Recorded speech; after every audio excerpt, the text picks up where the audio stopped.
Assalamualaikum warahmatullahi wabarakatuh. Pada kesempatan kali ini, kami kelompok 7 akan mempresentasikan tentang implementasi JST pada SLP dan MLP untuk menyelesaikan gerbang logika AND, OR, dan SOR. Berikut adalah anggota dari kelompok 7. Perkenalkan, nama saya Ahmad Yasin Al-Aqsa dengan NPM akhir 126. Berikutnya ada rekan saya.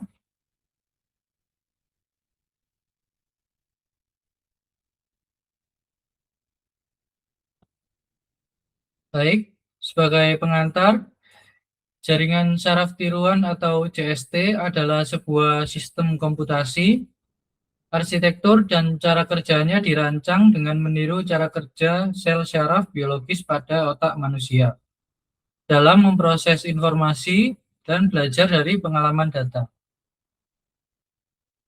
Berikutnya, jenis JST yang kami gunakan ada arsitektur yang pertama, yaitu SLP.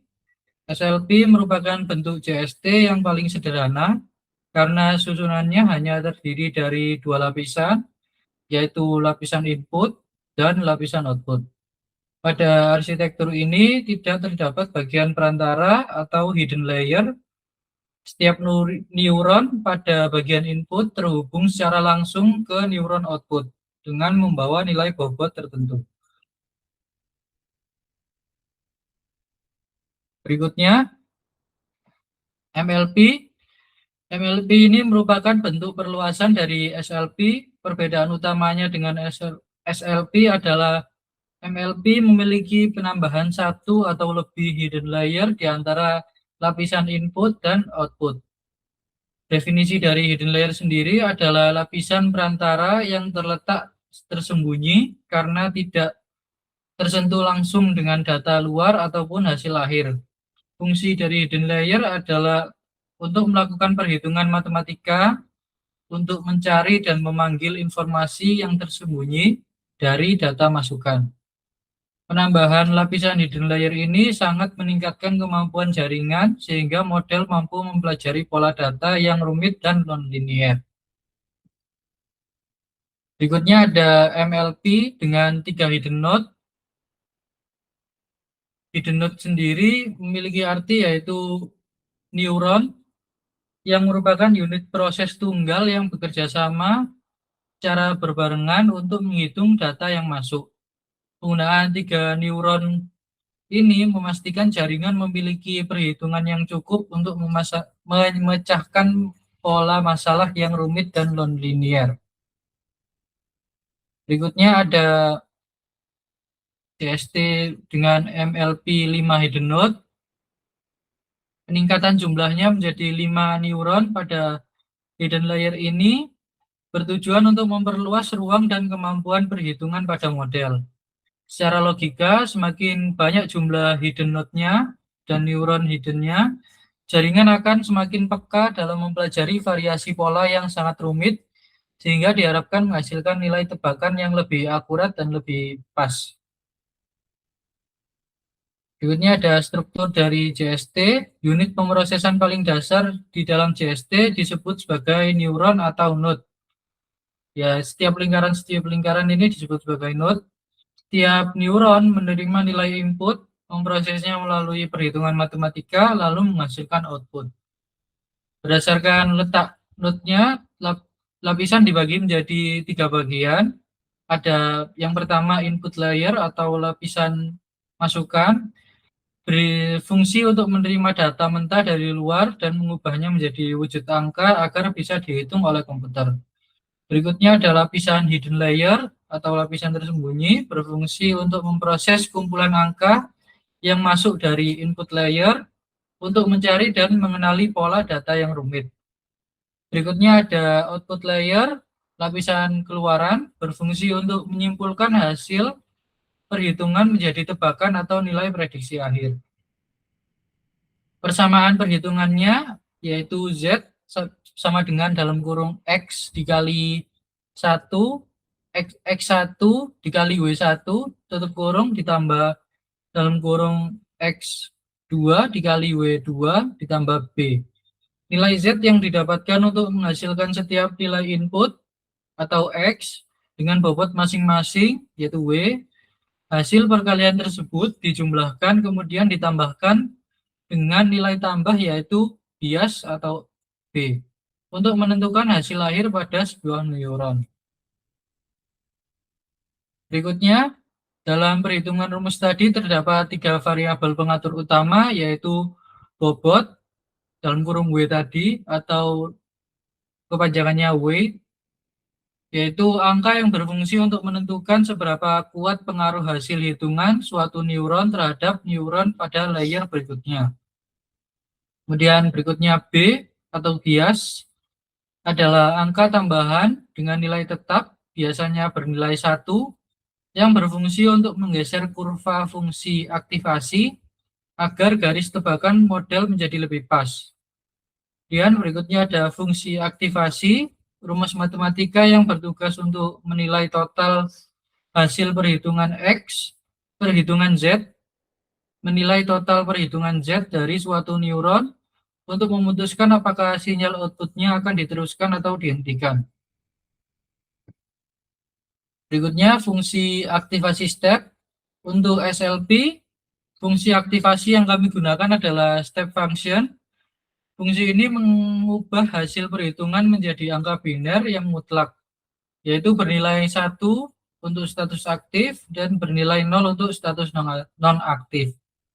Rumusnya, jika Z lebih besar sama dengan 0, maka outputnya 1. Jika Z lebih kecil daripada 0, maka outputnya 0. Fungsi ini bekerja secara tegas seperti saklar apabila hasil perhitungan input Z bernilai positif atau 0, neuron akan menyala dan meneruskan angka 1. Sebaliknya, jika Z bernilai negatif, sinyal akan diputus dan menghasilkan angka 0.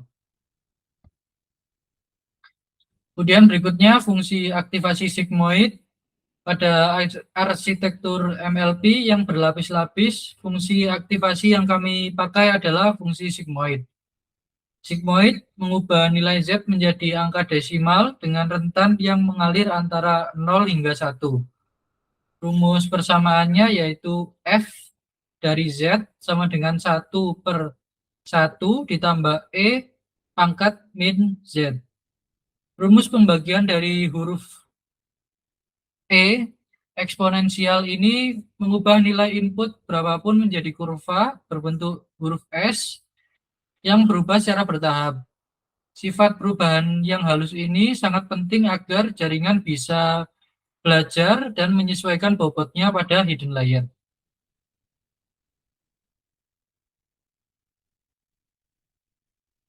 Baik, berikut adalah flowchart SLP untuk logika AND dan OR. Kita berpindah ke Word karena tadi di PPT-nya terlalu kecil dan kurang jelas.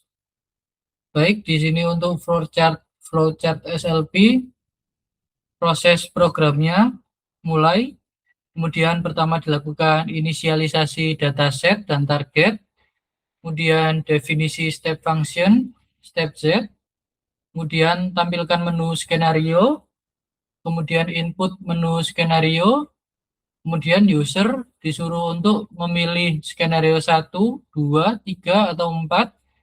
Setelah user memilih salah satu, maka dilakukan inisialisasi awal, berapa bobotnya, berapa biasnya, berapa mu-nya atau learning rate, kemudian berapa maksimal effortnya. Kemudian dicetak bobot awal, bias awal, dan learning rate. Kemudian di sini baru dimulai looping effortnya. Kemudian total errornya diset ke 0 terlebih dahulu. Kemudian baru dilakukan memulai loop untuk setiap data. Di sini dimulai loop untuk setiap datanya. Kemudian kita mengambil data X dan target T dari dataset. Kemudian setelah diambil, dilakukan proses perhitungan untuk mendapatkan nilai Z dengan proses hitung X dikali W ditambah B.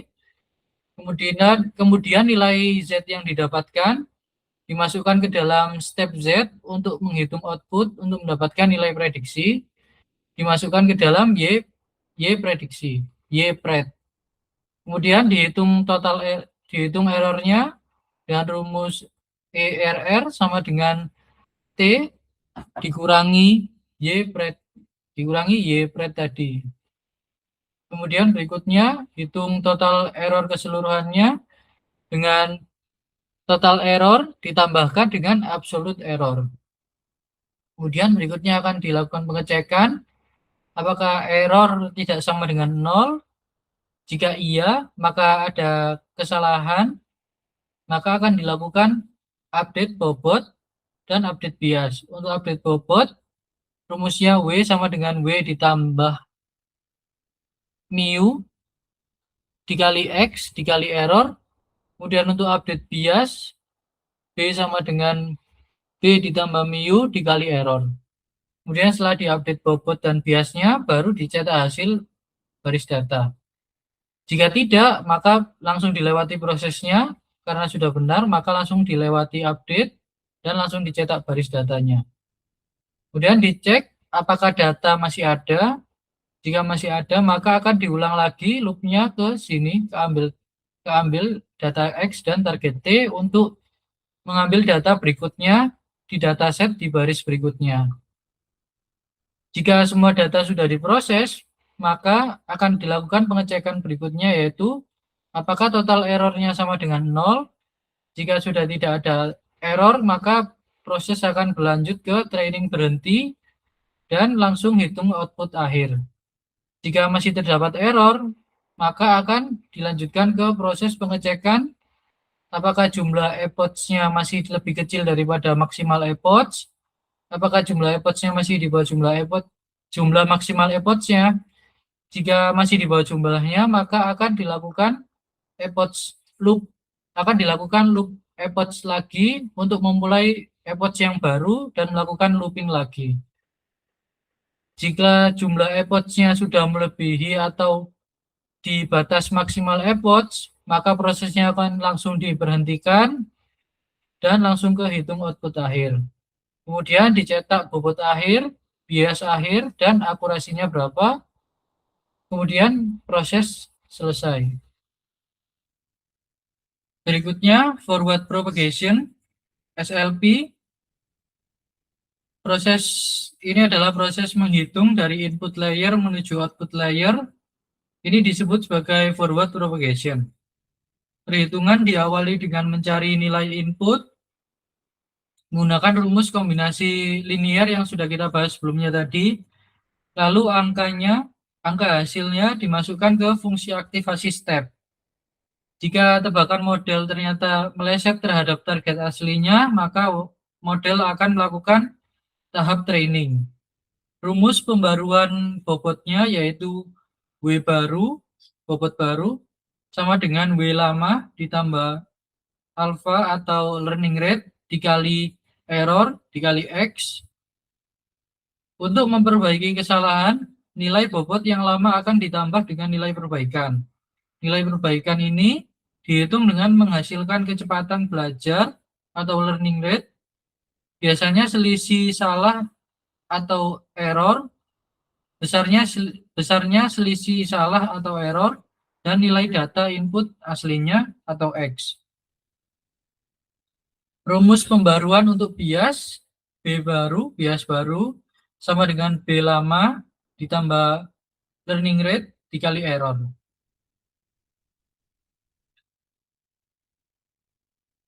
Baik, berikutnya adalah flowchart SLP untuk logika SOR. Berikut adalah flowchartnya. Pertama-tama, program mulai, kemudian melakukan inisialisasi dataset SOR dan target, kemudian definisi fungsi sigmoid dan fungsi turunan dari sigmoid yaitu sigmoid deriv, kemudian menampilkan menu skenario SOR, kemudian input menu skenario, user akan memilih 4 skenario 1 sampai skenario 5.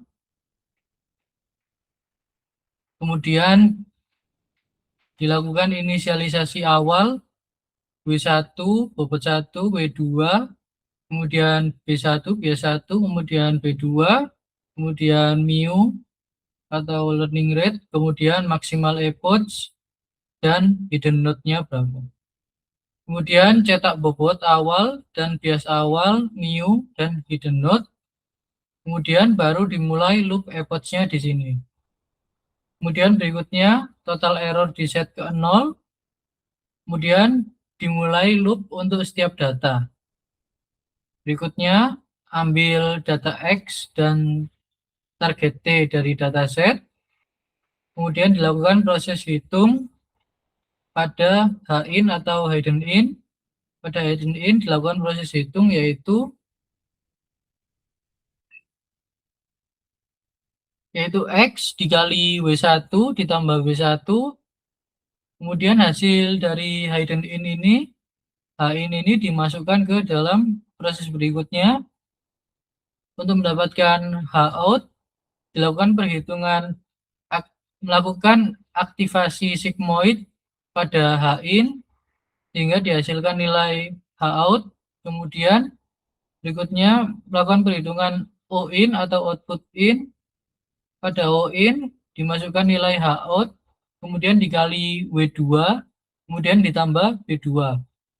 Kemudian menghitung outputnya dengan mengaktifasi fungsi sigmoid pada nilai yang didapatkan di O-in tadi, dilakukan aktivasi sigmoid, kemudian hasil outputnya muncul. Kemudian berikutnya dihitung loss dan errornya. Nah, berikutnya dihitung delta output ini, dimulai proses untuk backward propagation atau umpan balik koreksi secara mundur. Nah, pertama-tama hitung delta output. Program menghitung nilai porsi kesalahan di pintu keluar utama memanfaatkan rumus turunan dari sigmoid. Sebagai berikut rumusnya, delta output sama dengan minus target output dikali min 1 dikali 1 min output. Kemudian berikutnya hitung delta hidden-nya. Karena hidden layer berada di tengah dan tidak tahu target asli luar, maka nilai porsi kesalahan untuk hidden layer dicari dengan cara melihat ke depan, mengambil nilai delta output, kemudian dikalikan dengan penghubungnya yaitu W2, dan dikalikan dengan turunan sigmoid dari output hidden. Kemudian hasil dari perhitungan delta output dan delta hidden dilakukan hitung gradiennya, didefinisikan ke DW1, DW2, DW1, dan DW2. Kemudian setelah dihitung gradiennya, lakukan update W1, W2, B1, B2. Kemudian disimpan ke dalam rows. Kemudian berikutnya dicek apakah data masih ada. Jika data masih ada, maka dilanjutkan prosesnya kembali untuk looping ke ambil data X lagi untuk baris data berikutnya. Jika semua data sudah diproses, maka simpan total loss epoch-nya, kemudian ambil prediksi dari rows, kemudian tampilkan tabel epoch. Jika iya, maka print tabel epoch. Jika tidak, maka lewati tabel epoch dan lanjut ke proses ke decision berikutnya, yaitu prediksi apakah sesuai dengan target. Jika sesuai dengan target, maka training langsung berhenti dan langsung kehitung hasil akhir. Jika prediksi belum sesuai dengan target, maka dicek berikutnya adalah epoch-nya masih di bawah maksimal epoch atau tidak. Jika masih di bawah maksimal epoch, maka akan dilakukan looping epoch baru. Jika sudah mencapai maksimal epoch, maka training berhenti karena maksimal epoch. Kemudian hitung hasil akhir. Berikutnya cetak bobot akhir dan bias akhir. Kemudian berikutnya cetak output akhir dan akurasinya. Kemudian program telah selesai. Itu tadi untuk flowchart dari MLP pada SOR.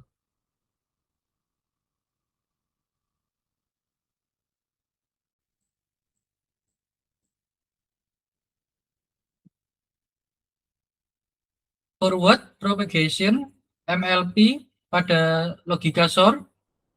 Pada model logika SOR, proses forward propagation wajib dihitung melalui hidden layer terlebih dahulu. Perhitungan awal berada pada lapisan tengah, yaitu mencari masukan dari hidden layer atau disebut dengan hidden in, yang kemudian diolah oleh fungsi sigmoid untuk menghasilkan nilai keluaran hidden layer atau hidden out. Angka hasil tersebut dihitung lagi menuju output layer untuk mendapatkan nilai tebakan paling akhir. Rumus untuk menghitung loss, yaitu loss sama dengan 1/2 dikali error. Rumus ini digunakan untuk menghitung total angka loss-nya, yaitu jarak atau selisih antara tebakan model dan target sebelumnya. Nilai loss ini harus ditekankan sampai sekecil mungkin selama proses trainingnya. Berikutnya ada back propagation MLP. Apabila tebakan model MLP ternyata masih salah, jaringan akan melakukan proses hitung mundur atau disebut dengan back propagation. Rumus hitung error mundur yaitu delta out sama dengan error dikali output dikali dalam kurung min 1 dikurangi output. Pada proses mundur ini, model pertama-tama akan menghitung seberapa besar porsi kesalahan tepat di lapisan paling ujung. Nilai kesalahan ini atau delta out kemudian dioper perlahan ke arah belakang, yaitu hidden layer, untuk mengetahui kesalahan di tiap-tiap neuron tengah. Rumus pembaruan bobot akhir, yaitu W baru sama dengan W lama, dikurangi learning rate dikali delta. Bobot akhir diperbarui dengan cara mengurangi bobot lama dengan hasil kali antara nilai learning rate dan nilai kesalahannya, yaitu delta. Proses ini dilakukan agar tebakan di putaran berikutnya lebih tepat sasaran. Berikutnya ada dataset logika. Dataset yang digunakan sebagai uji latih program ini yaitu logika dasar, AND, OR, dan SOR. Berdasarkan pola datanya, gerbang logika dasar AND dan OR termasuk dalam kelompok data linear. Artinya nilai 0 dan 1 dapat dipisahkan secara sederhana dengan hanya menggunakan garis lurus saja. Karena polanya sederhana, maka arsitektur SLP sudah mampu memecahkan dengan baik pada gerbang logika AND dan OR. Sedangkan untuk gerbang SOR, karena termasuk dalam kelompok data non-linear, nilai target 0 dan 1 posisinya saling bersilangan secara miring sehingga tidak memungkinkan hanya menggunakan fungsi satu garis lurus saja. Karena sifat dari SOR yang polanya rumit ini, maka SOR harus diselesaikan dengan menggunakan jaringan yang memiliki lapisan perantara hidden node seperti MLP tadi. Untuk berikutnya, source code JST untuk N akan dijelaskan oleh rekan saya. Terima kasih.